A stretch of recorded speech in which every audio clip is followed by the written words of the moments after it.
మహోన్నతుడ, కృపగలిగిన మా కన్న తండ్రి, మీ ఘనమైన శ్రేష్టమైన ఉన్నతమైన నామాన్ని బట్టి స్తోత్రాలు. డిసెంబర్ నెల 20వ తారీఖు వరకు మమ్మల్ని కాచి కాపాడారు. ఇంకా 11 రోజులు దాటితే మరొక నూతన సంవత్సరం ఈ లోకములో ప్రవేశిస్తుంది. అప్పటి వరకు ఎంతమంది ఉంటామో ఎంతమంది రాలిపోతామో తెలియదు, కానీ 2020లో భయంకరమైన మహమ్మారి కరోనా వచ్చినప్పటికీ మమ్మల్ని చావుకు అప్పగించకుండా మీరు కాచి కాపాడిన విధానాన్ని బట్టి మీకు కృతజ్ఞతాస్తుతులు చెల్లిస్తూ, మీ కుమారుడైన క్రీస్తు ద్వారా మిమ్మల్ని స్తుతించి ఆరాధించడానికి మీరిచ్చిన ఈ సమయంలో కొన్ని మాటలు మేము మీ కుమారుని రాకలోని పరమార్థాన్ని గ్రహించటానికి మీ వాక్యపు లోతుల్లోనికి ప్రవేశించుచుండగా నన్ను మరుగుపరచండి. నా సొంత ఆలోచన కాక మీ వాక్యానుగుణంగా మేము ఆలోచించుటకు మాలో ఉన్న పరిశుద్ధాత్మ సహాయాన్ని అర్థిస్తూ, మేము వాక్యాన్ని విని విడిచిపెట్టు వారముగా ఉండక వాక్యాన్ని మా జీవితానికి చేసుకొని వాక్యానుసారంగా బ్రతుకుటకు మీ సహాయాన్ని కోరుకుంటూ, మహిమ ఘనత ప్రభావాలు మా అందరి ద్వారా మీరే పొందుకొనమని మా రక్షకుడు మీ ప్రియకుమారుడైన క్రీస్తు యేసు పరిశుద్ధ నామములో ప్రార్థించి అడిగి వేడుకొనుచున్నాను పరలోకపు తండ్రి, ఆమేన్. చేరువచ్చిన మీ అందరికీ ప్రభువైన క్రీస్తు నామములో నా శుభావందనములు. ఉదయం ఉప్పలపాడు సంఘానికి చాలామంది ఎగ్గొట్టారు. వాళ్ళు ఎందుకు ఎగ్గొట్టారో నాకు అర్థమైంది. వాక్యం కూడా అదే వచ్చింది కదా, విన్నవాళ్ళు చెప్తారు. తర్వాత ఎగ్గొట్టిన వాళ్ళకి ఏమీ లేదో అర్థమవుతుంది. ఈరోజు యేసుక్రీస్తు వారు భూమి మీదకి వచ్చారని ఎన్నో చోట్ల క్రిస్మస్ వేడుకలు జరుగుతున్నాయి. వేడుకని చాలా పాంప్లెట్లో చూస్తున్నాను నేను. వేడుక అంటే అర్థం ఏంటి? వేడుక తెలుసా అర్థం? వేడుక అంటే అర్థం ఏంటి? ఎంజాయ్మెంట్ చేసేదాన్ని వేడుక అంటారు, ఆనందించేదాన్ని వేడుక అంటారు. అంటే చూసి, ఒక విషయాన్ని చూసి లేదా అందులో పాల్గొని ఆనందించటం వేడుక. క్రిస్మస్ వేడుక? ఇదే ప్రశ్న. క్రిస్మస్ అనేది మనకు వేడుక. సెమీ క్రిస్మస్ వేడుక, ప్రత్యేక ఆహ్వానం అని పాంప్లెట్లు కనపడుతున్నాయి వాట్సాప్లో. ఎన్నో సందర్భాల్లో ఎంతోమంది ఈ క్రిస్మస్ని జరుపుకుంటూ చూపిస్తూ ఉన్నారు మనకి. వీళ్ళందరికీ తెలియని విషయం ఏంటంటే, అసలు యేసుక్రీస్తు వారు భూమి మీదకి ఎందుకు వచ్చాడన్న విషయం ఖచ్చితంగా తెలియదని చెప్పొచ్చు. ఎందుకంటే ఆయన వచ్చింది జన్మదినాన్ని జరుపుకోవటానికి కాదు, జన్మదినాన్ని మీరు జరుపుకోండి అని చెప్పటానికి కాదు. ఎందుకు వచ్చాడు అనే దాని గురించి 2 మూల వాక్యాలు చెప్పి, కారణాలు, దానిలో ఉన్న కారణాలు అనేకం మనం చూస్తూ ఉన్నాం. గత వారం మనం కొన్ని కారణాలు చూసాం. ఒకసారి మీరు రాసుకుంటే దాన్ని వెనక తిప్పి చూడండి. మొదటి కారణం ఏంటి అని మనం ఆలోచిస్తే, సువార్త ప్రకటించటానికి నేను ఇందు నిమిత్తమే బయలుదేరి వచ్చి తిని అంటాడు మార్కు సువార్త 1వ అధ్యాయం 38వ వచనం. రెండవ కారణం ఏంటి అని ఆలోచిస్తే, గొర్రెల కొరకు ప్రాణం పెట్టడానికి వచ్చాను అంటాడు యోహాను సువార్త 10వ అధ్యాయము 15-16 వచనాల్లో. 2 కారణాలకు సంబంధించి ఇంకా అనేక కారణాలు ఉన్నాయి. ఇవి 2 కారణాలుగా మనం తీసుకుంటే, మరొక కారణం ఏంటి అని ఆలోచిస్తే, దేవుడిని పరిచయం చేయటానికి వచ్చాడు. దేవుడు అంటే సమాజానికి తెలియని పరిస్థితి ఆ రోజుల్లో. ఇప్పటికైనా తెలుసు అంటే ఇప్పటికి కూడా తెలియట్లా. దేవుడు ఎందుకంటే ఆపద మొక్కులవాడు దేవుడు కదా. ఆపద మొక్కులవాడు దేవుడు. ఆపద వచ్చినప్పుడు దేవుడా అంటూ పైకి చూస్తాం. అన్నీ కలిగినప్పుడు మన వైపే చూసుకుంటాం.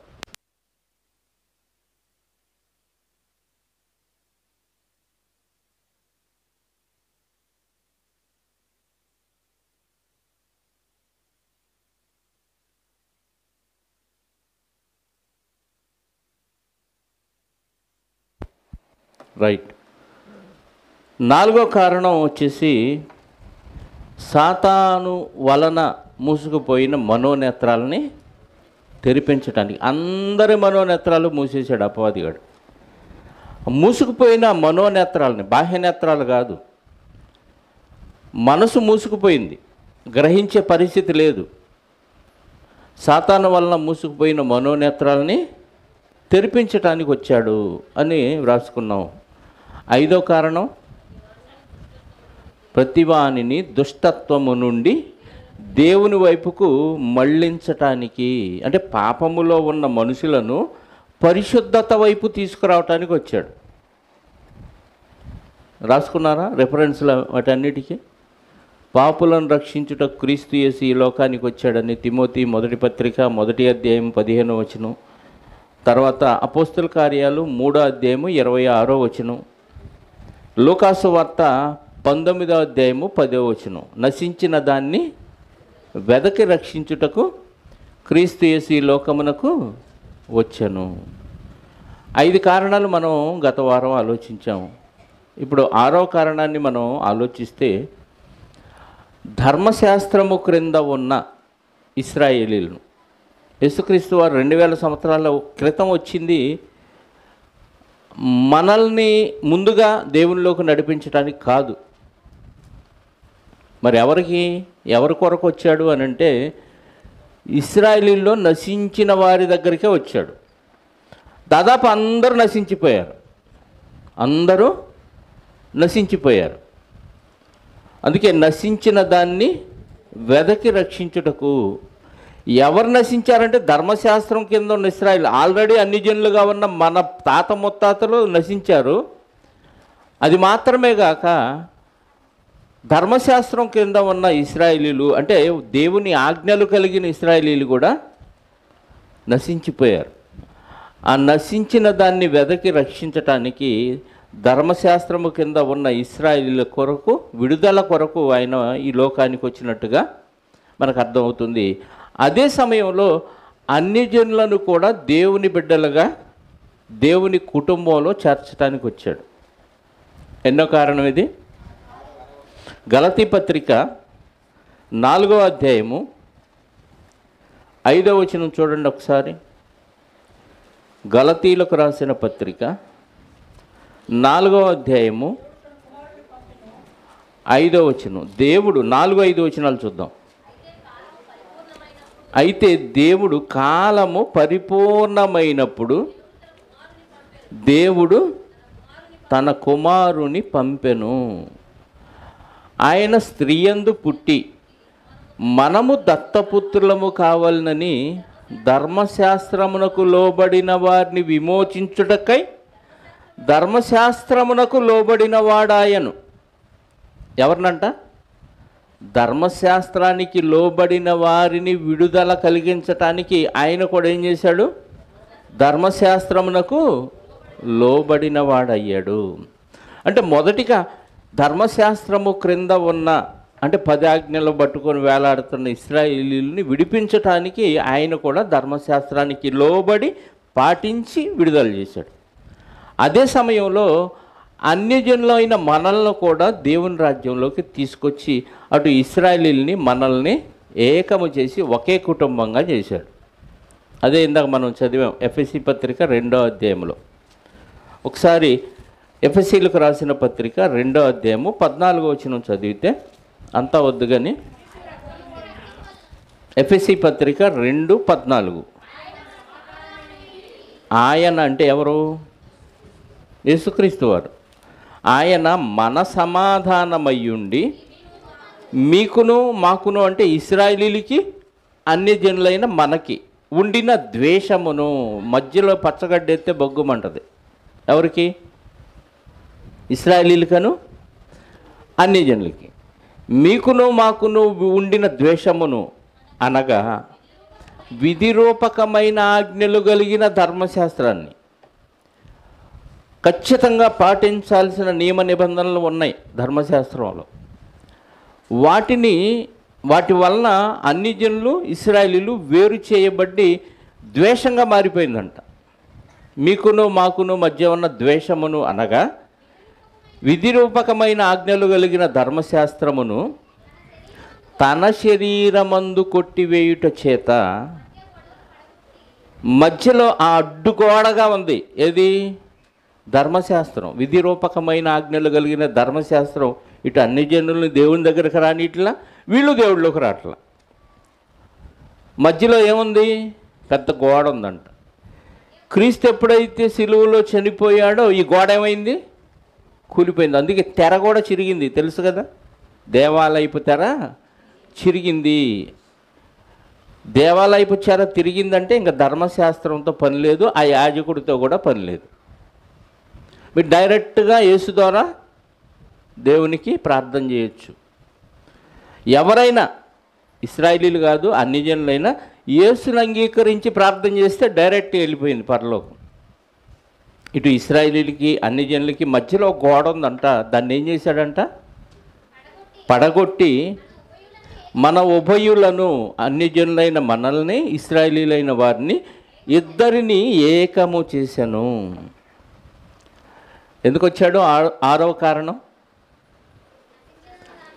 ఇశ్రాయేలీల్లో నశించిన వారిని వెదకి రక్షించటానికి. అంటే ధర్మశాస్త్రము క్రింద ఉన్న ఇశ్రాయేలీల్ని, అన్ని జనుల్ని విడిపించడానికి. ముందేమో ఇశ్రాయేలీల్ని, తర్వాత అన్ని జనుల్ని విడిపించి దేవునికి దగ్గర చేయటానికి ఆయన వచ్చినట్టుగా మనకు కనపడుతుంది.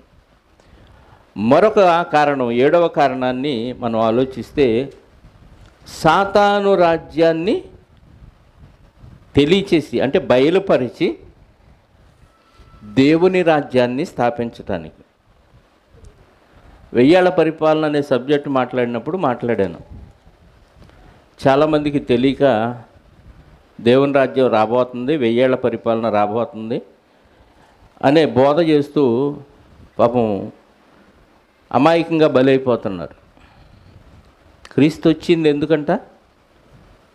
దేవుని రాజ్యాన్ని స్థాపించటానికి, సాతాన్ రాజ్యాన్ని బయలుపరచటానికి. ఒక పక్క దేవుణ్ణి పరిచయం చేస్తూ, మరొక పక్క ఇదిగో ఇది సాతాన్ రాజ్యం అని మనకి తెలియచేయటానికి వచ్చాడు. ఒకసారి మత్తయి సువార్త 12వ అధ్యాయము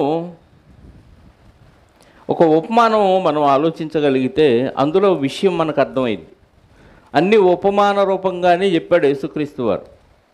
25వ వచనం నుండి చదువుదాం. గతంలో ఉపమానాల్లోని సారాన్ని చెప్పినప్పుడు ఈ విషయాన్ని కూడా ప్రస్తావించడం జరిగింది. అది వినని వారికి ఇది కొత్తగా ఉంటుంది. 12వ అధ్యాయం మత్తయి సువార్త 25 నుంచి. ఆయన వారి తలంపులను ఎరిగి వారితో ఇట్లనెను, తనకు తానే విరోధముగా వేరుపడిన ప్రతి రాజ్యము పాడైపోవును. తనకు తానే విరోధముగా వేరుపడిన ఏ పట్టణమైనను ఏ ఇల్లైనను నిలువదు. సాతాను వెళ్ళగొట్టిన ఎడల తనకు తానే విరోధముగా వేరుపడును. అట్లయితే దేవుని రాజ్యం ఎలాగూ నిలుచును? ఎందుకంటే ఈ మాట శాస్త్రులు పరిచయాలతో చెప్తున్నాడు. నువ్వు దెయ్యం పట్టినోడివి, దెయ్యం వల్లనే దెయ్యాలను వెళ్ళగొడుతున్నావు. అంటే దెయ్యాన్ని వెళ్ళగొట్టిద్దా? దొంగోడిని వెళ్ళగొడతాడా? ఇద్దరు కలిసి దోచుకొని పని చేసుకుంటారు. అదే చెప్తున్నాడు అక్కడ. ఖచ్చితంగా దేవుని రాజ్యం వస్తేనే దెయ్యం రాజ్యాన్ని పారదోలుతున్నాను అని మీకు అర్థం అవ్వాలని చెప్తున్నాడు.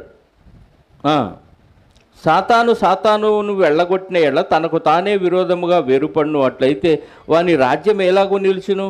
నేను బయల్జుబూలు వలన దెయ్యములను వెళ్ళగొట్టుచున్న ఎడల మీ కుమారులు ఎవరిని వలన వాళ్ళని వెళ్ళగొట్టుచున్నారు? కాబట్టి వారే మీకు తీర్పరులై ఉన్నారు. అంటే ఈ ప్రధాన యాజకులు ఎవరైతే ఉన్నారో వాళ్ళ పిల్లలు కూడా దెయ్యాలను వెళ్ళగొడుతున్నారు ఆ టైంలో. అర్థమైందా? అంటే యాజకుల పిల్లలు దెయ్యాలను వెళ్ళగొడుతున్నారంటే దెయ్యం దేవుడంటే భయపడి వెళ్ళిపోయింది తప్ప మరొక దెయ్యానికి భయపడి ఎందుకు వెళ్ళిద్ది కదా? దొంగోడు ఎవరికి భయపడతాడు? పోలీసుడు వస్తున్నాడు అంటే భయపడతాడు కదా. నేను దెయ్యం అధిపతితో దెయ్యాన్ని వెళ్ళగొట్టట్లా. దేవుని రాజ్యం వచ్చింది కాబట్టి దేవుని శక్తితో దెయ్యాలను వెళ్ళగొడుతున్నానని చెప్తున్నాడు. అంటే ఇక్కడ దెయ్యం ఆల్రెడీ రాజ్యం స్థాపన చేసి అందరిలో ఇమిడిపోయాడు. అందరిలో ఇన్వాల్వ్ అయిపోయి దేవుని రాజ్యం అంటే దేవుని రాజ్య సంబంధాలు ఎవ్వరు లేకుండా కనుమరుగు చేసేసాడు. ఇప్పుడు ఇది దయ్యం రాజ్యంలో మీరున్నారు, దయ్యంలోనే ఉన్నారు. మిమ్మల్ని దేవుళ్ళలోకి నడిపించాలని దయ్యాన్ని బయలుపరిచి దేవుని రాజ్యాన్ని స్థాపించడానికైనా వచ్చాడు. ఒక ఉపమానం చూద్దాం. లూకాసు వార్త లూకాసు వార్త 4వ అధ్యాయము. దయ్యంగాడు యేసుక్రీస్తు వారితో మాట్లాడిన ఒక మాట చూద్దాం. ఎన్నోసార్లు చదివాము. 6వ వచనం. లూకాసు వార్త 4వ అధ్యాయము 6వ వచనం.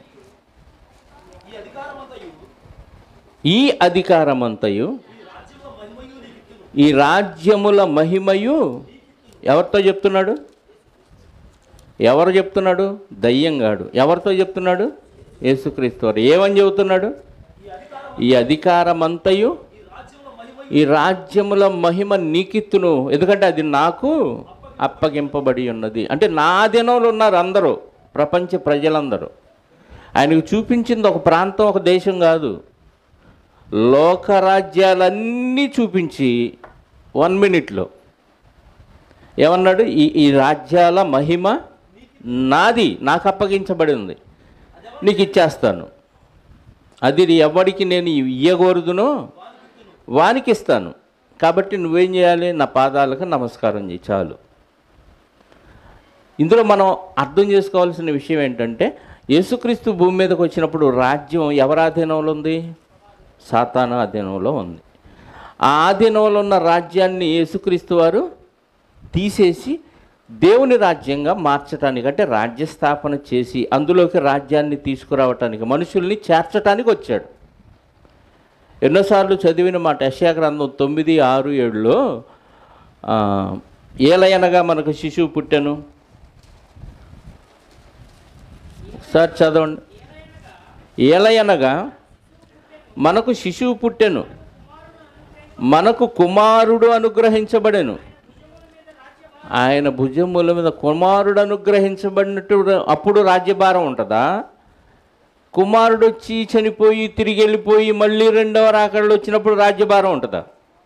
ఎప్పుడు ఉంటుంది?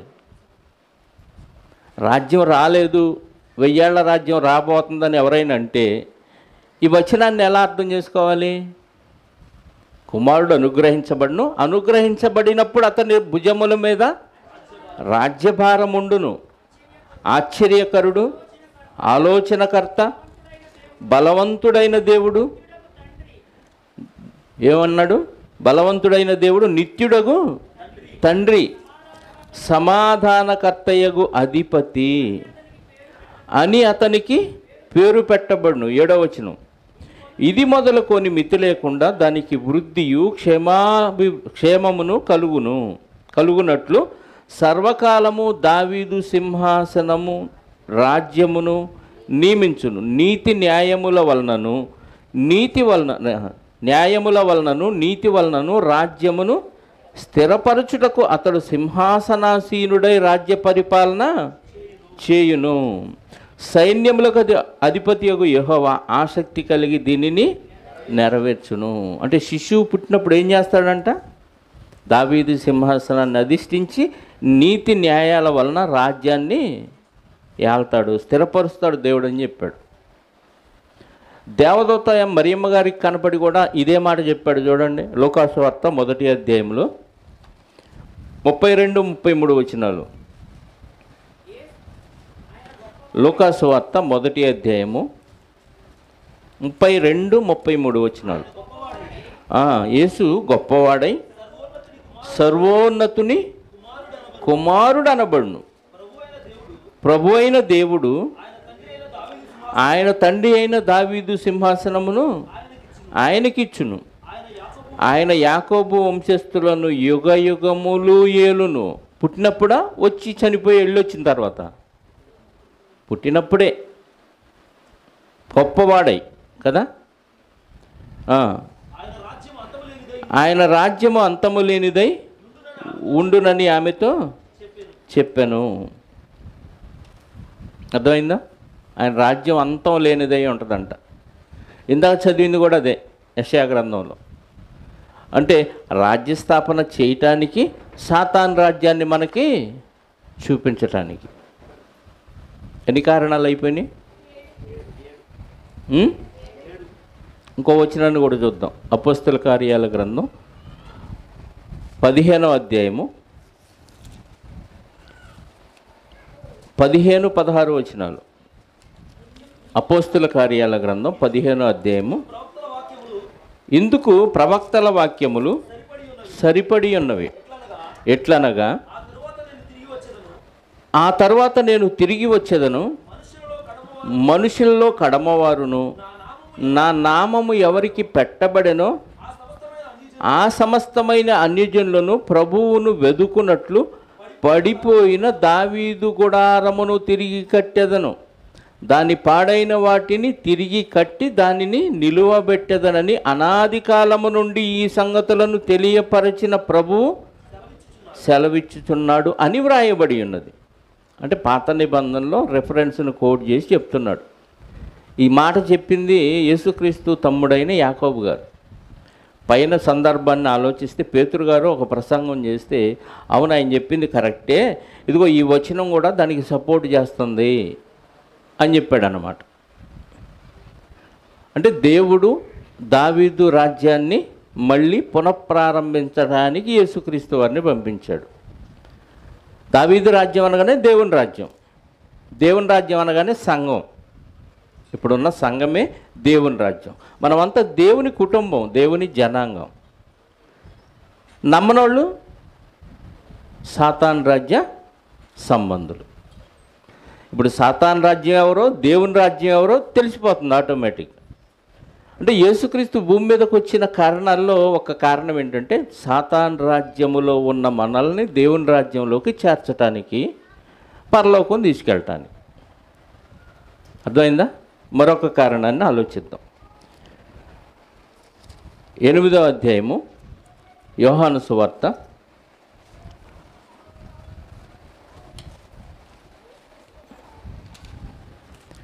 8వ అధ్యాయం 46వ వచనంలో యేసుక్రీస్తు వారు భూమి మీద బ్రతికిన సమయంలో సువార్త ప్రకటించే కాలంలో ఒక మాట పలికాడు చుట్టూ ఉన్న సమాజం మధ్య. నా యందు పాపమున్నదని మీలో ఎవడు స్థాపించును అంటున్నాడు. ఏమండి, ఈయన ఈ మాట చెప్పేటప్పటికీ యేసుక్రీస్తు వారి వయసు 30 దాటింది. యేసుక్రీస్తు వారి వయసు 30 దాటింది. అంటే 30 ఏళ్ల కాలంలో ఏ పాపము చేయలేదా? చెప్పాలి, చేయలే. ఆ చుట్టూ ఉన్న సమాజం, ఆయన ఏ ప్రాంతాలు అయితే తిరిగాడో ఆ ప్రాంతాల్లో ఉన్న ప్రజలను డైరెక్ట్గా అడుగుతున్నాడు. ఈ మాట మనలో ఎవరైనా మన చుట్టూ ఉన్న ఇరుగు పొరుగు వాళ్ళ మధ్య నేనేం తప్పు చేశానో చెప్పండి అన్నామనుకో, ఇన్ని తప్పులు చూపిస్తారు మనకి కదా, అనలేం. వాళ్ళు ఒకళ్ళు చూపించినా అది నాది కాదు అంటాం. యేసుక్రీస్తు వారు ఆ రోజుల్లో ఉన్న సమాజం మధ్య నాలో పాపం ఉన్నదని మీరే ఎవరైనా స్థాపించును అని అడిగితే ఎవరో మాట్లాడాలి. ఇప్పుడు ఆయనకి ఏమైనా స్పెషల్ దేహం ఉందా? మనలాంటి దేహమేనా? చెప్పండి. ములుగుచ్చి తబ్బా అంటాడు ఆయన కూడా కదా. ఆకలి అయితే ఆయన కూడా ఆకలి బాధే, ఆయనకు కూడా ఆకలి బాధే. మంచినీళ్ళు అయితే మంచినీళ్ళే తాగాలి. ఆయనకి స్పెషల్ దేహం ఏమి లేదు. హెబ్రీ పత్రిక 2వ అధ్యాయము 14వ వచనం. హెబ్రీ పత్రిక 2వ అధ్యాయము.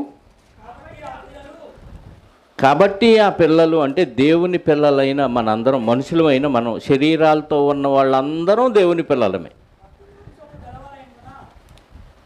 కాబట్టి ఆ పిల్లలు రక్తమాంసములు గలవారైనందున, ఏమున్నాయి మన శరీరంలో? రక్తం, మాంసం. మనం రక్త మాంసాలే. యేసుక్రీస్తు వారికి కూడా రక్త మాంసాలు కలిగిన దేహమే. కాబట్టి ఆ పిల్లలు రక్తమాంసములు గలవారైనందున ఆ ప్రకారమే మరణము యొక్క బలము గలవాన్ని అనగా అపవాదిని మరణము ద్వారా నశింపచేయుటకును జీవితకాలం అంతయు మరణ భయము చేత దాస్యమునకు లోబడిన వారిని విడిపించుటకును ఆయన కూడా ఏం చెప్పాడు కారణం? రక్తమాంసాలు కలిగిన దేహాన్ని ధరించిన మనము ఈ దేహానికి ఆపద వస్తుందంటే దేవుని కూడా విడిచిపెడతాం. ఈ దేహానికి తిండి లేదు, ప్రార్థనకి వెళ్తావా, భోజనానికి వెళ్తావు. ఇటు పక్క భోజనాలు, అటు పక్క ప్రార్థన, ఇటు పక్క పని, అటు పక్క ప్రార్థన. దేనికి వెళ్తాం చెప్పండి? దేనికి వెళ్తాం? భోజనానికి వెళ్తాం. ఖచ్చితంగా చెప్పాలంటే పెళ్లి ముహూర్తం పెట్టుకున్నారు, పెళ్లి తాళిబొట్టు కట్టాలనుకోండి, ఎగ్జాంపుల్. ప్రభు వస్తున్నాడు, నువ్వు తాళిబొట్టు కొట్టడం ఆపేసి ప్రభు దగ్గరికి రా అంటే దేనికి వెళ్తాడు చెప్పండి? ప్రభు వస్తే వచ్చాడు, తర్వాత కలుసుకుందాం అని పెళ్లి చేసుకుంటాడా? మరి స్టూడెంట్స్ ఉన్నారు ఎగ్జామ్ రాసేవాళ్ళు, ఎగ్జామ్కి వెళ్ళాలి. ఇప్పుడు 10ంటికి ఎగ్జామ్ అనుకోండి, ప్రభు వస్తున్నాడు, పిలుస్తున్నాడు, భూమి అంతమైపోయిద్దంట అని ఖచ్చితమైన వార్త ఎవరైనా తీసుకొస్తే, దేవదూత తీసుకొస్తే ఏం చేస్తాం? వస్తాడో రాడో ఎవడికి డౌటు. ముందు ఎగ్జామ్ రాద్దాం, వస్తే ఏదో బతిమాలు ఆడుకుందాం, అలా ప్రేమమయుడు కదా అనుకుంటాం కదా. అంటే మన ఆలోచన దేని మీద ఉంటుంది? శరీరానికి అవసరమైన వాటి మీదే 99.9% ఉంటుంది. 1% దేవుడు ఉన్నాడు, ఏదో మేలు చేస్తాడేమో చూద్దాం అనిపిస్తూ ఉంటుంది కదా. పూర్తిగా దేవుని మీద మనం భారం వహించలేమండి. ఎందుకంటే ఇదిగో ఈ రక్త మాంసాలు ఏమంటాయి అంటే, నువ్వు సంపాదించుకో, తిను, దీన్ని సుఖపెట్టు. దీన్ని సుఖపెట్టమంటదా? ఏం పర్లేదు, ఇది ఎట్టపోయినా పర్లేదు అంటదా? చెప్పండి. సుఖపెట్టమంటది. ఏ వయసులో ఉండే సుఖం ఆ వయసులో ఉంటుంది, మళ్ళీ ఏ వయసులో ఉండే ఆనందం ఆ వయసులో ఉంటుంది. అన్ని వయసుల్లో ఒకే ఆనందం ఉండదు కదా.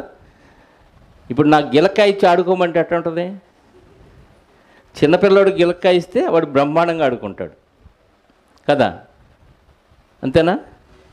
ఏ వయసులో ఇచ్చే వస్తువు ఆ వయసులో ఇవ్వాలి. యవనస్తురాలకో యవనస్తుడికో ఒక వృద్ధురాలినో వృద్ధుడినో ఇచ్చి ప్రేమించుకో అన్నాం అనుకో, ఏం చేస్తారు? వృద్ధురాలిని వృద్ధుడిని యవనస్తులు ప్రేమిస్తారా?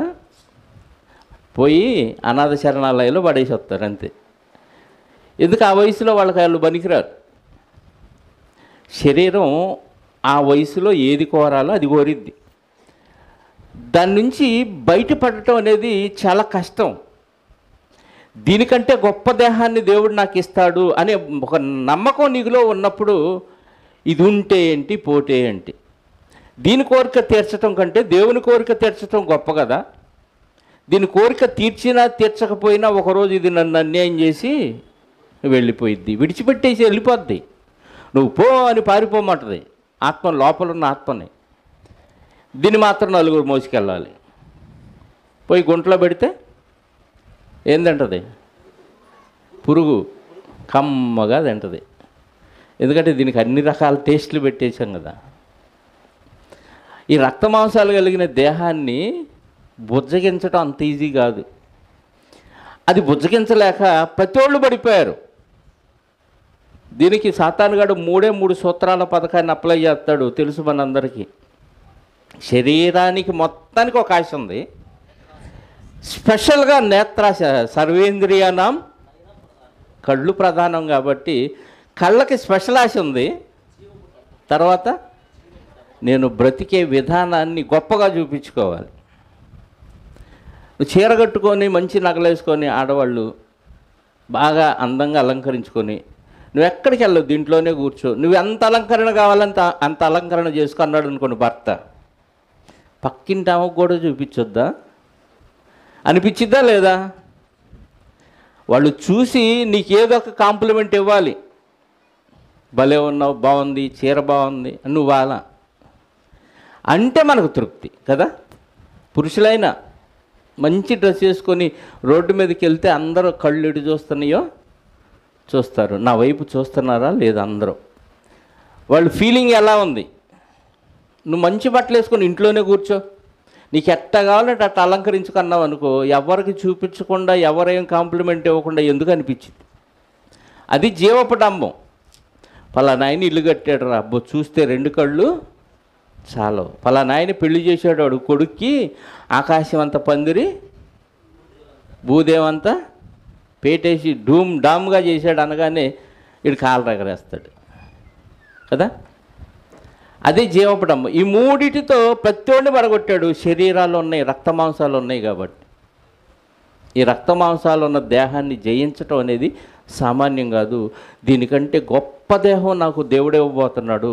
దానికి ఇక అంతం లేదు, దానికి నాశనం లేదన్న విషయం మనకు అర్థమయ్యి అది ఖచ్చితం అని నమ్మితేనే దీని మీద మనం కాన్సన్ట్రేషన్ చేయం, దీన్ని లక్ష్య పెట్టం.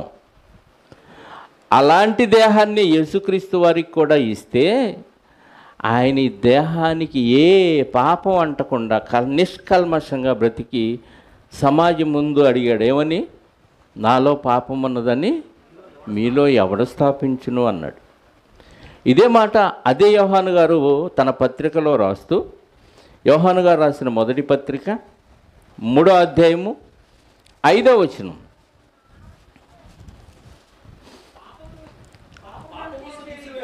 యోహాను గారు రాసిన మొదటి పత్రిక 3వ అధ్యాయము 5వ వచనం, పాపములను తీసివేయుటకై ఆయన ప్రత్యక్షమాయనని మీకు తెలియను అంటున్నాడు. ఆయన యందు పాపమేమీ లేదంట. పాపాలు తీసేయటానికి ఆయన ప్రత్యక్షమయ్యాడు. అలా తీసేయాలంటే ఆయన పాపం చేయకూడదు. అందుకే ఆయన యందు పాపమేమీ లేదు, కానీ మనకుంది. మన పాపం తీసేయటానికి ఆయన ప్రత్యక్షమయ్యాడు. అంటే రక్త మాంసాలు కలిగిన దేహాన్ని ధరించి కూడా దానికి అంటకుండా, కళంకం అంటకుండా, శరీరాశ, నేత్రాశ, జీవపడము, ఈ 3 అంటకుండా తను తాను కాపాడుకున్నాడు. అంటాలంటే ఎవడొకడు అంటించాలి కదా. అంటించేవాడు ఎవడు? నిప్పు పెట్టేవాడు సాతానే కదా. మరి ఆయనకు కూడా పెట్టాడా? యేసుక్రీస్తు వారికి కూడా పెట్టాడా? పరీక్షలు, 3 పరీక్షలు మనందరికీ పెట్టాడు కదా. అందరం పడిపోయాం, కానీ ఆయన పడలేదు. శరీరాశ, ఈ లోకరాజ్యాలన్నీ చూపించాడు కదా. ఏమన్నాడు? నమస్కారానికి లోకం మొత్తం. ఎంత బంపర్ ఆఫర్ అండి. లొంగాడైనా లొంగలేదు. పైనుంచి దూకు, నీ పేరు ప్రఖ్యాతులు ఊరంతా మారుమోగిపోతాయి, అయినా నువ్వు చావు. ఎందుకంటే దేవదూతలు వచ్చి నిన్ను పట్టుకుంటారని రాయబడింది కదా కీర్తన గ్రంథంలో. ద్వితీయోపదేశకాండంలో కూడా ఉంటుంది. దేవదూతలు వచ్చి నిన్ను కాపాడతారని రాయబడింది కాబట్టి నువ్వు దూకినా చావు. కాబట్టి దూకు, పేరు వచ్చింది, జీవపడమ్ము. ఆకలి అవుతుంది, 40 దినాలు ఉపవాసం ఉన్నావు, రాళ్ళని రొట్టెలు చేసుకొని తిను. చేసి ఇవ్వచ్చుగా, వాడు చేసి లేడు. నీకు ఆ కెపాసిటీ ఉంది కాబట్టి చేసుకొని తినన్నాడు. ఎక్కడా పడ్డది చూడండి. మూడిట్లో మొదటి దానికే పడిపోయింది అవ్వమ్మ, ఆది తల్లి కదా. ఆ పండు చూడు, దాని రంగు చూడు అనగానే పండు చూసింది, రంగు చూసింది, కబగబ కోసుకొని తింది కదా. అందరు పడిపోయారు, యేసుక్రీస్తు వారు ఒక్కరే పడలేదండి. ఎన్ని కారణాలని? 8 కారణాలేని. 9వ కారణం, పాపాలు ఎక్కడైతే పెరిగినాయో అక్కడ వాక్యాన్ని పెంచి కృపను విస్తరింపజేశాడంట. రోమాపత్రిక 5వ అధ్యాయము 20-21 వచనం. రోమాపత్రిక 5వ అధ్యాయము 20-21 వచనాలు చదివితే, మరియు అపరాధము విస్తరించున్నట్లు ధర్మశాస్త్రం ప్రవేశించెను. అయినను పాపము మరణమును ఆధారము చేసుకొని ఎలాగూ ఏలెనో అలాగే నిత్య జీవము కలుగుటకై నీతి ద్వారా కృపయు మన ప్రభు అయిన యేసుక్రీస్తు మూలముగా ఏలు నిమిత్తము పాపం ఎక్కడ విస్తరించిందో అక్కడ కృప అపరిమితముగా విస్తరించెను. నలుగురు జనం ఎక్కడ కూడుకుంటే అక్కడ పోలీసులు వచ్చేసారు ఆ టైంలో కదా. ఎందుకు? కరోనా విస్తరించకుండా, ఒకళ్ళ నుంచి ఒకళ్ళకి విస్తరించకుండా కరోనా ఎక్కడ విస్తరించిందో అక్కడ బాగా బందోబస్తు ఎక్కువ చేశారు కదా. పాపులు ఎక్కడున్నారో అక్కడ వాక్యం ఎక్కువగా విస్తరించిందంట. ఎక్కడి నుంచి వచ్చింది వాక్యం? యేసుక్రీస్తు దగ్గర నుంచి వచ్చింది. అదే కృప. పాపం ఎక్కడ అపరిమితంగా విస్తరించిందో దానికి మించి కృప ఇంకా అపరిమితముగా విస్తరింపజేయటానికి ఆయన వచ్చాడు. అంటే లోకం ఈరోజు వాక్యము లేని ప్లేస్ అంటూ లేదండి ప్రపంచంలో. లిపి కలిగిన భాషలు అంటే వ్రాత కలిగిన భాషలు ప్రపంచంలో ఎన్నైతే ఉన్నాయో అన్ని భాషల్లోకి బైబిలు తర్జుమా చేయబడిందంటే అంటే అన్ని భాషలు వచ్చిన వాళ్ళకి వాక్యం వెళ్ళిపోయింది. అంటే కృప అపరిమితముగా విస్తరించింది. అక్కడ పాపం ఉంది, పాపం ఉన్న దానికంటే కృప ఇంకా ఎక్కువగా విస్తరించింది. కాకపోతే స్వీకరించే మనసు అందరికీ లేదు కాబట్టి కృప నిర్వీర్యం అయిపోతుంది. విస్తరించిన కృప వ్యర్థమైపోతుంది. దాని లెక్కలు దేవుడు తర్వాత చూసుకుంటాడు. తర్వాత 10వ కారణం, ధర్మశాస్త్రం క్రింద ఉన్న ఇశ్రాయేలీలకి వాక్యం పూర్తిగా తెలియదు. అందరికీ, కొందరికి తెలుసు, భక్తులకి. అక్కడ చాలా ప్రశ్నలు ఉన్నాయి పాత నిబంధనలో మనకి.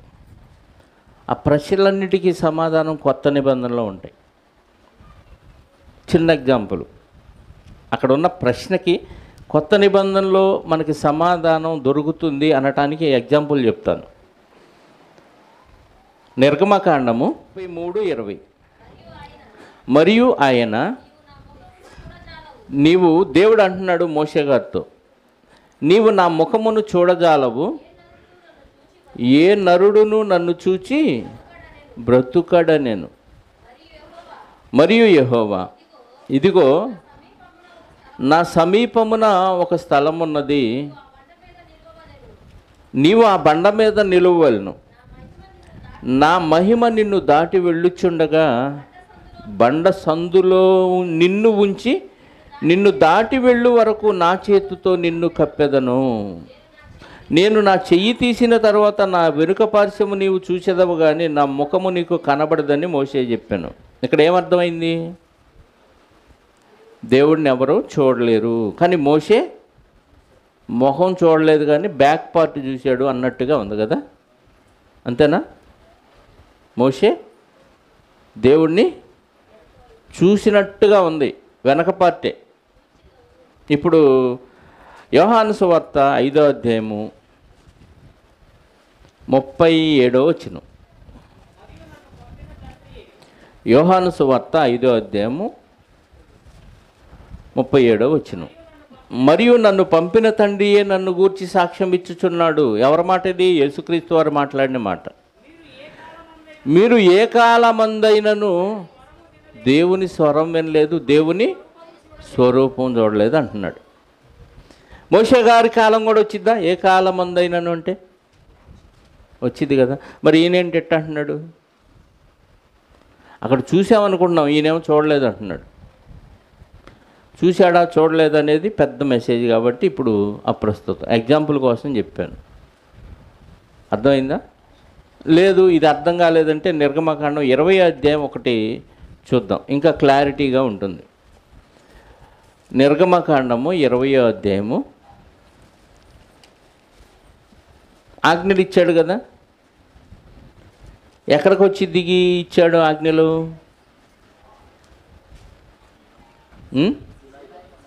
సీనాయి పర్వతం మీద కదా ఇచ్చాడు.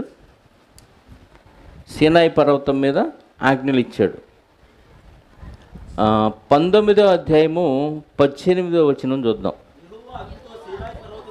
యెహోవా అగ్నితో సీనాయి పర్వతం మీదకి దిగి వచ్చినందున అదంతయు ధూమమయమై ఉండెను. దాని ధూమము కొలిమి ధూమము వలె లేచెను. పర్వతం అంతయు మిక్కిలి కంపించెను. ఆ బోరధ్వని అంతకంతకు బిగ్గరగా మ్రోగెను. మోషే మాట్లాడుచుండగా దేవుని కంఠస్వరము చేత అతనికి ఉత్తరం ఇచ్చుచుండెను. యెహోవా సీనాయి పర్వతం మీదకి అనగా ఆ పర్వత శిఖరం మీదకి దిగి వచ్చెను. యెహోవా పర్వత శిఖరం మీదకి రమ్మని మోషేను పిలువగా మోషే ఎక్కిపోయాను. ఇదే కదా ఉంది. ఇప్పుడు అపోస్తుల కార్యాల గ్రంథం 7వ అధ్యాయము. దేవుడు దిగొచ్చాడు, మోషే గారు కొండ మీదకి వెళ్ళాడు, ఆజ్ఞలు ఇచ్చినట్టుగా అక్కడ ఉంది కదా. 7వ అధ్యాయము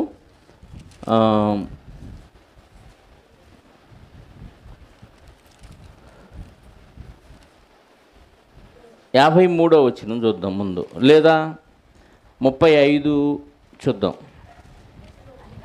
35 నుంచి, అధికారినిగాను తీర్పరినిగాను నియమించిన వాడు ఎవడని వారు నిరాకరించిన ఈ మోషేను అతనికి పొదలో కనబడిన దేవదూత ద్వారా దేవుడు అధికారినిగా విమోచనగా నియమించెను. ఇతడు ఐగుప్తులోను ఎర్ర సముద్రంలోను 40 ఏండ్లు అరణ్యములోను మహత్కార్యములను సూచక్రియలను చేసి వారిని తోడుకొని వచ్చెను. నా వంటి ఒక ప్రవక్తను దేవుడు మీ సహోదరుల్లో మీకు పుట్టించును అని ఇశ్రాయేలీయులతో చెప్పిన మోషే ఇతడే. ఇప్పుడు చూద్దాం.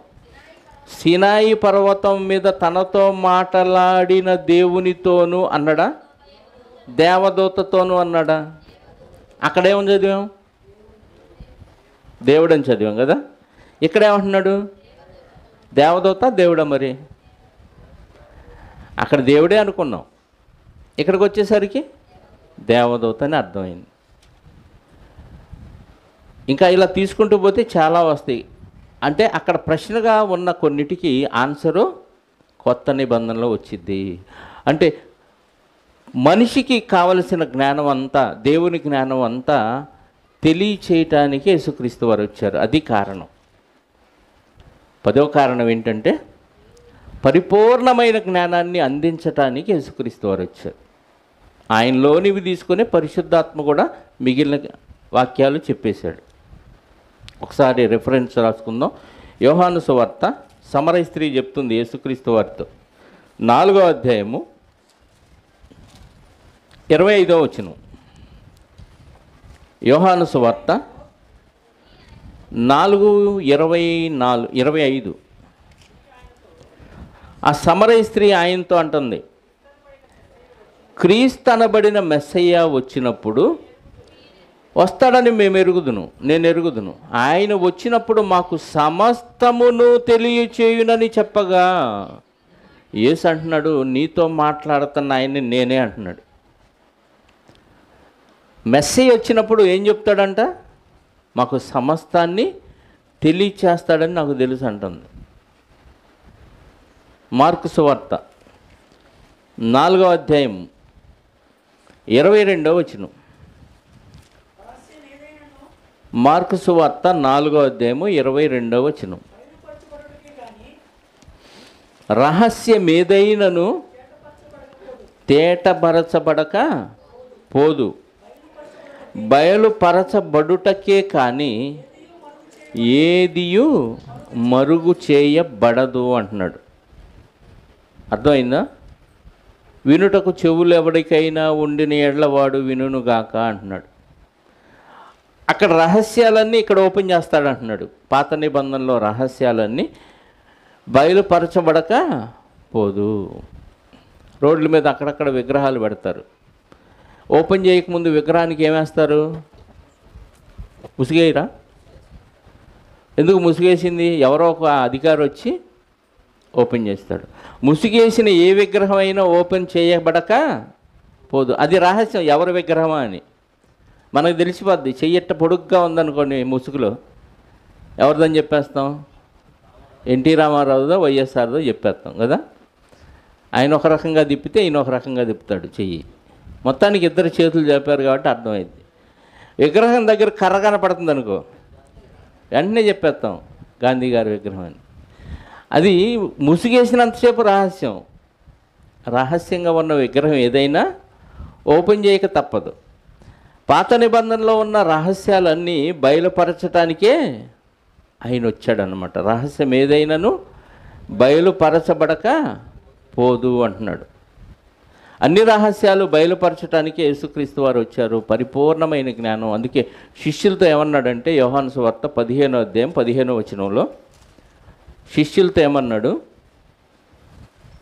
15:15 నా తండ్రి వలన వినిన సంగతులన్నిటినీ మీకు తెలియచేసి తిని అన్నాడా? ఎందుకనగా నేను నా తండ్రి వలన వినిన సంగతులన్నిటినీ నేను తెలియచేసి తిని మీకు తెలియచేసి తిని అంటున్నాడు. శిష్యులకి చెప్పాడు. తండ్రి వలన విన్నవన్నీ చెప్పాడా? కొన్నే చెప్పాడా? అన్నీ చెప్పలేదు. కానీ ఈయనలోని తీసుకొని పరిశుద్ధాత్మ వచ్చి చెబుతాడు కాబట్టి ఈయన అన్నీ చెప్పినట్టే. ఎందుకంటే అదే యోహాను సువార్తలో ఒక మాట అంటాడు, 16వ అధ్యాయము 12వ వచనంలో,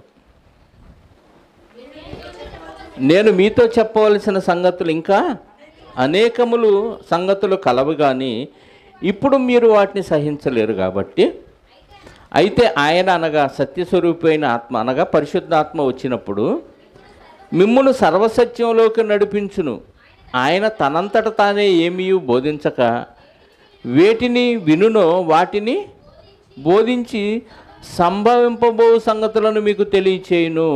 ఆయన నా వాటిలోనివి తీసుకొని, అది యేసుక్రీస్తు వారిలోనివి తీసుకొని బోధిస్తాడు. కాబట్టి ఇప్పుడు నేను అన్నీ మీకు చెప్పేశాను అంటున్నాడు. అంటే శిష్యులకి యేసుక్రీస్తు వారు అన్నీ తెలియజేశాడు, రహస్యాలన్నీ బయలుపరిచేశాడు. కాబట్టి ఇంకా కొత్త నిబంధన వచ్చిన తర్వాత కూడా రహస్యాలు ఏమి లేవు. బైబిల్ కంప్లీట్ అయిపోయిన తర్వాత దేవుడు చెప్పాలనుకున్న రహస్యాలు ఇంకేమీ లేవని మనకు అర్థం అవ్వాలి. 10వ కారణం ఏంటి? పరిపూర్ణమైన జ్ఞానాన్ని మనకి ఇవ్వటానికి ఆయన వచ్చాడు. మొన్నటిదాకా 10 సార్లు ఏం చదివాం. కొరింథీ మొదటి పత్రిక 13వ అధ్యాయం 10వ వచనం చూడండి ఒకసారి. ప్రేమ గురించి మాట్లాడుకుంటూ ఎన్నోసార్లు వారం వారం అదే చదివాం. పూర్ణమైనది వచ్చినప్పుడు, అంటే పరిపూర్ణమైన దేవుని జ్ఞానం వచ్చేసింది క్రీస్తు ద్వారా. పూర్ణము కాని ధర్మశాస్త్రము నిరర్ధకమగును. అది అసంపూర్ణంగా ఉంది, కొత్త నిబంధన పరిపూర్ణంగా ఉంది. ఎన్ని కారణాలైన యేసుక్రీస్తు వారు భూమి మీదకి రావటానికి? 10 కారణాలు. ఏదో రఫ్గా కొంచెం ఆలోచిస్తే, ఇంకా వెతికితే ఇంకా కారణాలు దొరకవచ్చు కదా. ఎన్ని కారణాలు దొరికినా మొత్తం కలిపి ఇందులోనే ఇమిడిపోయి ఉంటాయి. ఈ కారణాల్లో ఒక్క కారణం అన్నా నా జన్మదినాన్ని జరుపుకోండి అని ఉందా? ఒక్క కారణం అన్నా క్రిస్మస్ ట్రీ పెట్టండి అని ఉందా? ఒక్క కారణం అన్నా స్టార్ పెట్టండి అని ఉందా? ఒక్క కారణం అన్నా లైటింగ్ వేసుకోండి మీ ఇంటికి అని ఉందా? ఒక్క కారణం అన్నా బట్టలు కొనుక్కోండి అని ఉందా? బిర్యానీ వండుకోమని ఉందా? నువ్వేది చెప్పో మేము అదే చేస్తాం. అదే కదా మన పద్ధతి. ఏది చెప్పడో దేవుడు, మనం అదే చేస్తాం. చెప్పింది మాత్రం చెయ్యం.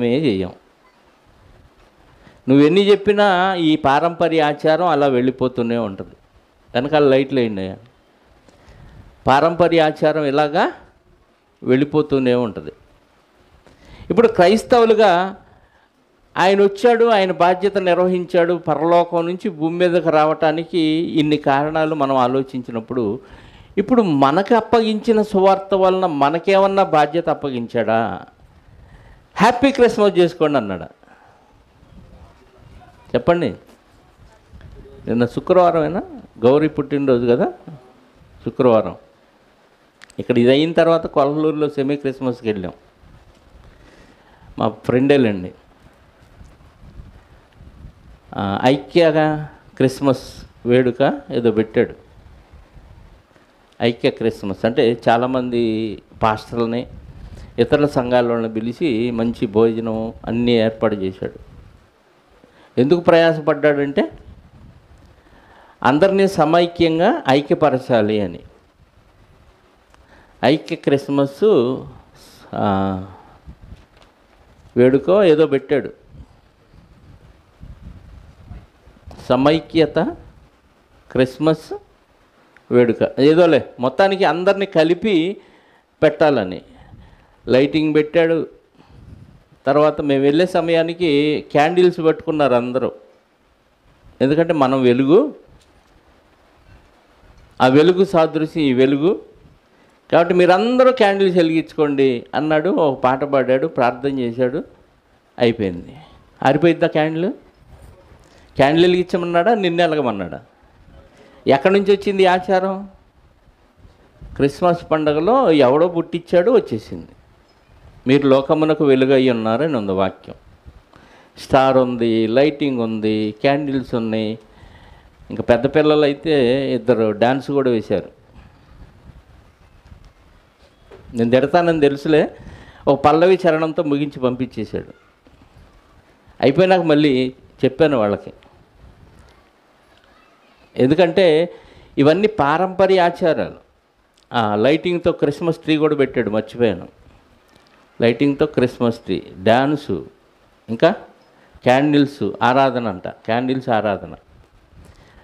అసలు వెలగాల్సింది మనం, లోకంలో నశించిపోతున్న వాళ్ళని వెలిగించాల్సింది మనం. ఇది పక్కన పెట్టేసి ఈ పనికిమాలిన ఆచారాలన్నీ పెట్టారండి. క్రిస్మస్ తాత అంట, మరి ఆయన్ని తీసుకొచ్చాడు మధ్యలో కదా, ఈయన పెట్టలేదులే. మామూలుగా అన్ని సంఘాల్లో బట్టల షాప్ వాళ్ళు కూడా ఇప్పుడు వాళ్ళ షాప్ ముందు ఒక మనిషికి క్రిస్మస్ తాత గెటప్ వేసి లోపలికి పిలుస్తూ ఉంటాడు, మనం రోడ్డు మీద వెళ్తున్నా. ఎందుకు? క్రైస్తవులు అయితే ఓహో ఇది మనోళ్ళేలే అనుకొని వెళ్తారని. బిజినెస్ టాక్టిక్స్ ఇవన్నీ. వాళ్ళు స్టార్ పెడతాడు. ముస్లిం పెట్టిన షాపు, బట్టల షాపు, హిందువు పెట్టిన క్రిస్మస్కి స్టార్ పెట్టాడు, రంజాన్కి తీసి అర్ధచంద్రాకారం స్టార్ పెడతాడు. అదే సంక్రాంతి వస్తే చెట్టు కొండ పెడతాడు కదా, పొంగలి. ఏ ఎండకి ఆ గొడుగు వాళ్ళు పెట్టేది. బిజినెస్ కదా మరి. అంటే వీడు మనవాడే అనుకొని వెళ్ళాలి కొనటానికి, వేషధారులు అనమాట. అలా అయిపోయింది ఈ క్రైస్తవ్యం కూడా. క్రైస్తవులు కూడా ఏ ఎండకు ఆ గొడుగు పట్టే పరిస్థితిలోకి వెళ్ళిపోయారండి. ఇంతకీ మనం ఏం చేయాలి క్రైస్తవులుగా? ఒకసారి మత్తయి సువార్త 28:19 యేసుక్రీస్తు వారు శిష్యులకు చెప్పిన మాట చూడండి, ఏమన్నాడు?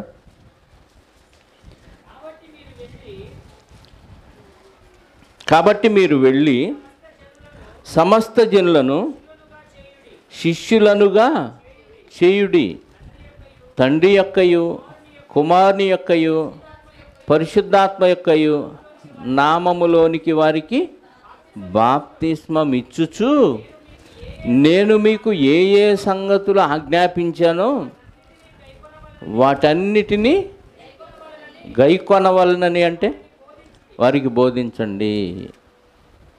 మీరు వెళ్ళి ఏం చేయాలంటే నాకు శిష్యులుగా చేయండి. అంటే యేసుక్రీస్తు వారి దగ్గర నేర్చుకునేవారిగా చేయాలి. చేసి ఏం చేయమన్నాడంటే బాప్తీసం ఇవ్వమన్నాడు. బాప్తీసం ఇచ్చి వాటిని గైకొనాలని బోధించండి అన్నాడు. అంటే మీరు పాటించాలి అని. పాటించాలి అని బోధించేవాడు పాటించాలా, పాటించకుండా బోధించవచ్చా?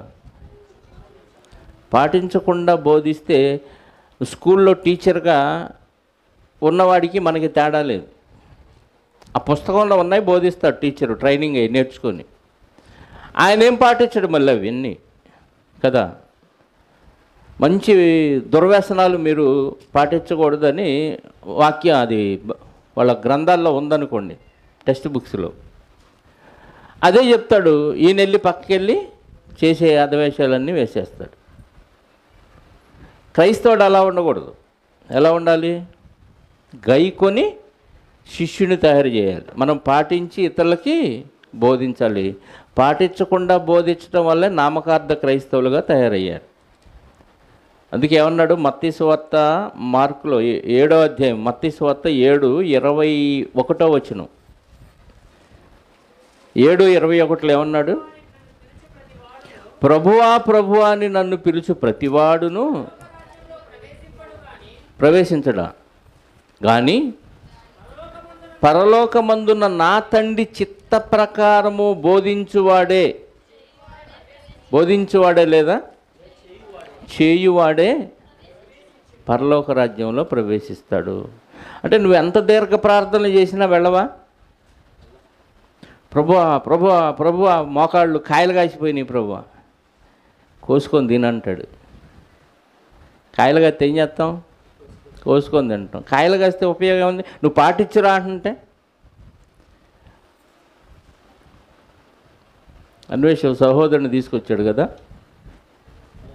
చాలా డౌట్లు అడిగాడు, క్లియర్ అయినాయి. ఒక డౌట్ అడిగాడు, ఆయనకు డౌట్ వచ్చింది, అది మానేశాడు. ఏంటంటే ఎంతమంది చేత కబురు చేసినా దేవుణ్ణి ప్రార్థన చేసి ఆయన చెబితే వస్తాను అంటున్నాడు.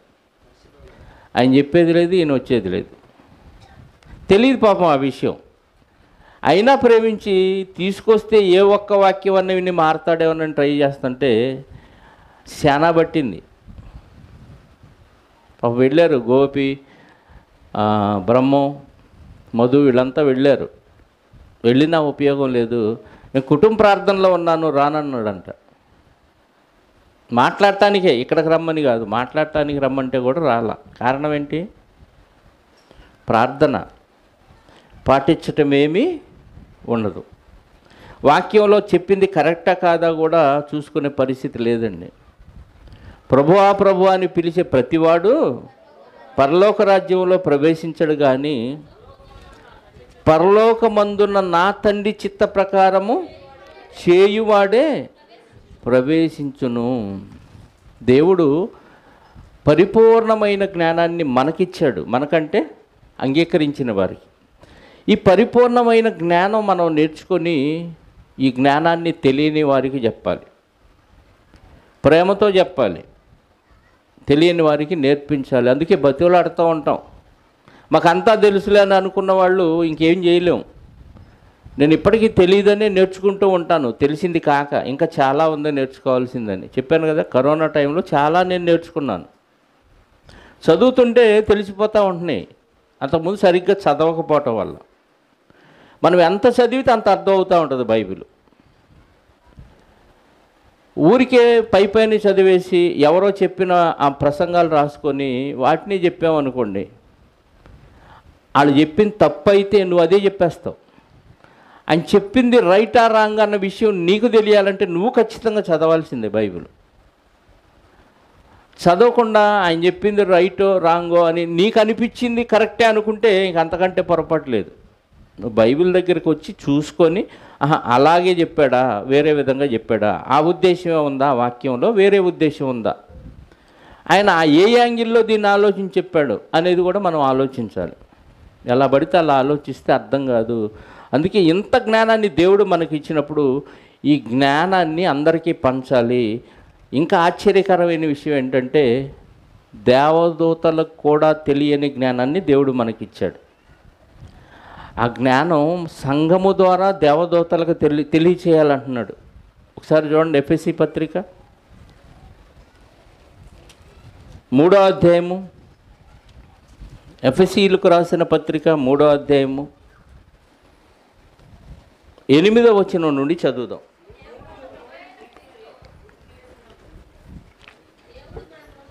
దేవుడు మన ప్రభు అయిన యేసుక్రీస్తునందు చేసిన నిత్య సంకల్పము చొప్పున పరలోకంలో ఎవరికి? మామూలు దూతలకు కాదు, పరలోకంలో ఉన్న ప్రధాన దూతలకు, అధికారులకును. పరలోకంలో అధికారులు ఉన్నారు, 24 పెద్దలు ఉన్నారు. దూతలే వాళ్ళంతా, మనుషులు కాదు. వాళ్ళందరికీ సంఘము ద్వారా, అంటే ఎవరి ద్వారా? మన ద్వారానే. సంఘము ద్వారా తన యొక్క నానా విధములైన జ్ఞానమును ఇప్పుడు తెలియబడవలనని, అంటే కొత్త నిబంధనలోని సంఘము ద్వారా తెలియజేయబడవలనని ఎవరికి? పరలోకంలో ఉన్న ప్రధానులకి, అధికారులకి తెలియచేయబడవలనని ఉద్దేశించి శోధింపశక్యము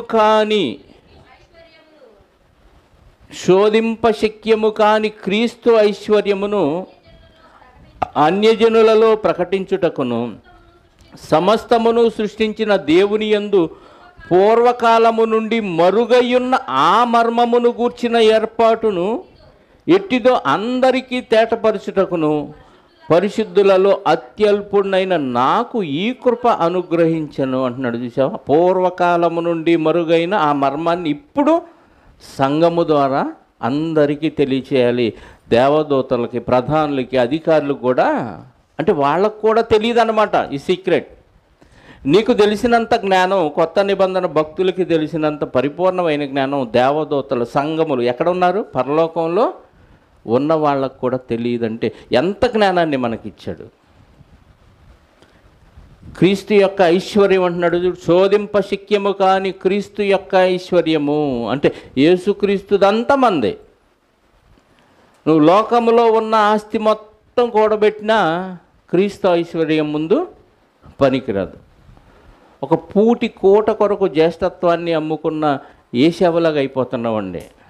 ఒక పూట పని కోసమో, ఒక పూట కూలి కోసమో, ఏమంటే తిండి కోసం, బట్టల కోసం, దేనొక దానికోసం కక్కుర్తి పడిపోయి దేవునికి దూరం అయిపోతున్నాం. ఈ మహాజ్ఞానానికి విలువ లేకుండా పోయింది. మీకు బయట సంఘాల్లో ఏం ఉండవు, ఖచ్చితంగా చెప్తాను. స్కూల్కి వెళ్ళగానే జనగణమన పాడించి, వందే మాతరం పాడించి, జై హింద్ అన్నట్టుగా ఉంటుంది ఇది సంఘాలన్నీ.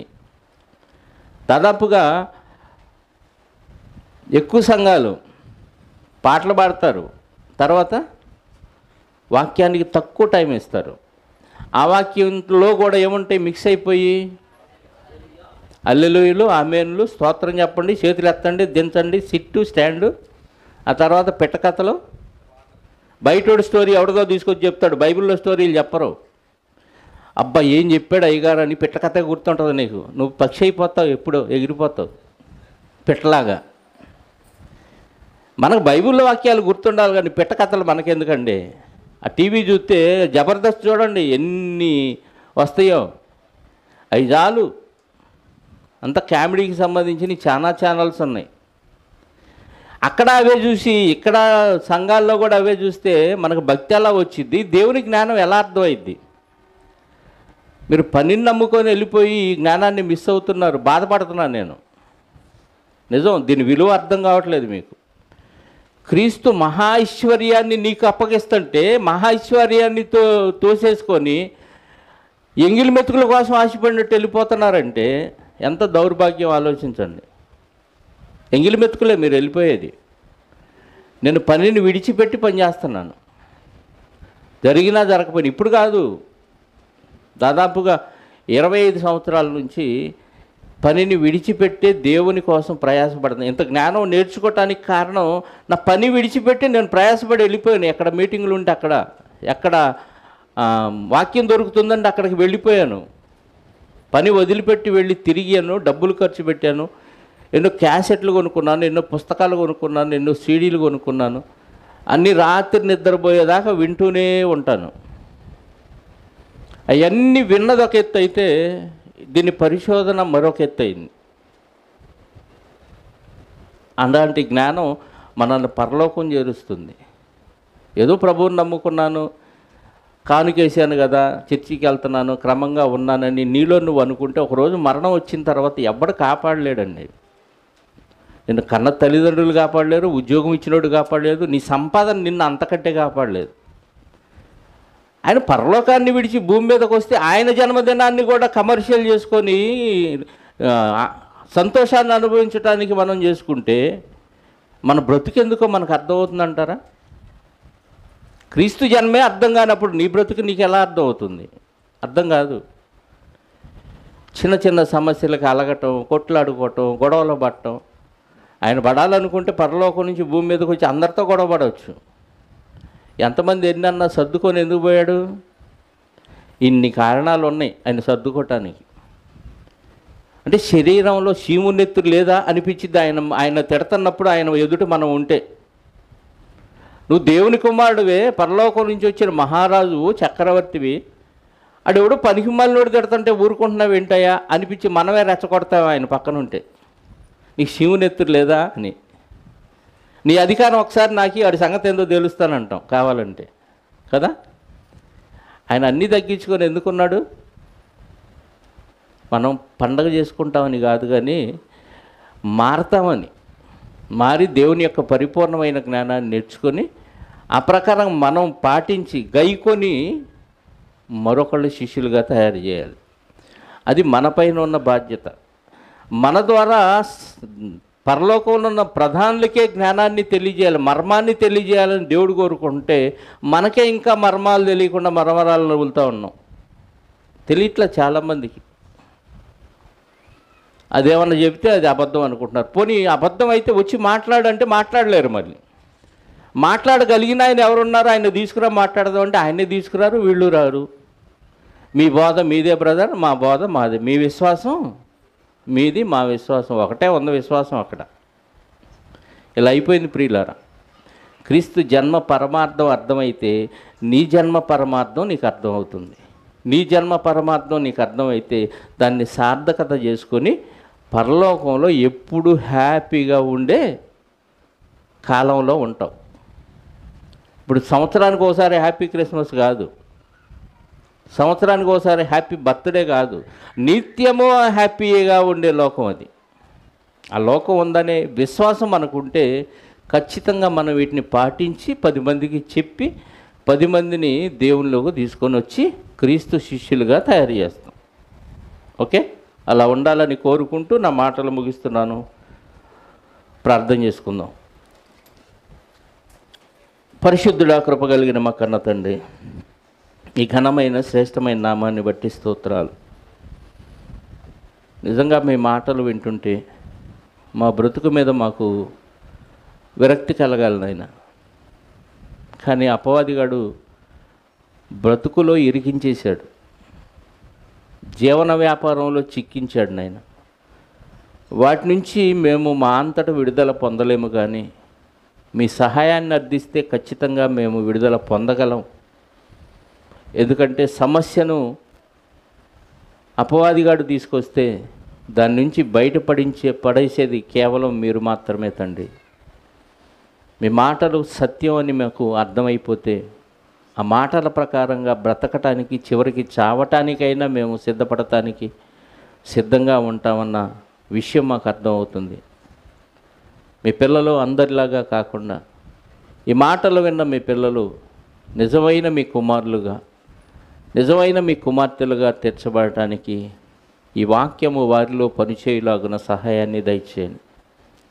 విని అపవాది పక్షులకి విడిచిపెట్టేవారుగా కాక వాక్యాన్ని వారిలో ఫలింప చేసుకొని వారు పాటించి అనేకులకు బోధించే సామర్థ్యాన్ని మీ పిల్లలకు దయచేయమని కోరుకుంటూ జరగవలసిన కార్యక్రమాన్ని మీ చేతులకు అప్పగించుకుంటూ మా రక్షకుడు మీ ప్రియకుమారుడైన యేసుక్రీస్తు వారి పరిశుద్ధ నామములో ప్రార్థించి అడిగి వేడుకొనిచున్నాను పరలోకపు తండ్రి. ఆమేన్. అందరికీ వందనాలు. Thank you very much.